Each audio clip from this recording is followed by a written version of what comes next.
The cavalry charge, a thunderous, awe-inspiring spectacle of warfare. It was fast, furious and utterly terrifying, especially if you were the poor sod standing in front of it. Hard boys! Ever seen a horse gallop towards you, felt the ground tremble at the racecourse or a polo match? Now imagine thousands of them coming straight at you, ridden by men fully intent on stabbing, slashing or trampling you into an early grave. First rank of the dragoons, charge! Steady men, hold your line! Okay, 1709, War of Spanish Succession, the Battle of Malplaquet, or Malplaquet, I don't know. The clash of 30,000 horsemen. The earliest of our battles, the only one from Marlborough's campaigns to make the list. Now Marlborough, although often thought of as an infantry general, was a great user of his and allied cavalry during his campaigns.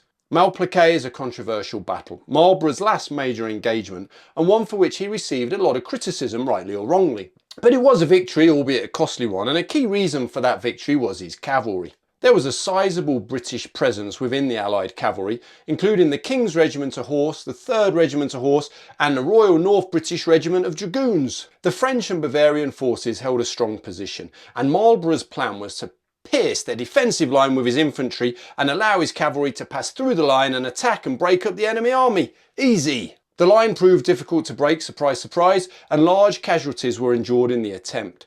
But when the line was finally broken, British cavalry poured through the French line, manoeuvring past their own infantry, and yep, charged. They were met by about equal number of French cavalry, considered to be the finest in Europe. What followed is said to be one of the largest ever cavalry engagements in Europe, and certainly of the 18th century. Get this, approximately 30,000 Allied cavalry engaged with a slightly larger force of French/Bavarian horse. That's an incredible number, isn't it?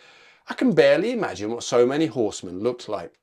The clash of cavalry was dramatic and brutal. Exactly why the British came out on top is hard to say. One theory has been that they simply charged, not stopping to fire as their French counterparts did. Thus they didn't lose momentum and charged at full force.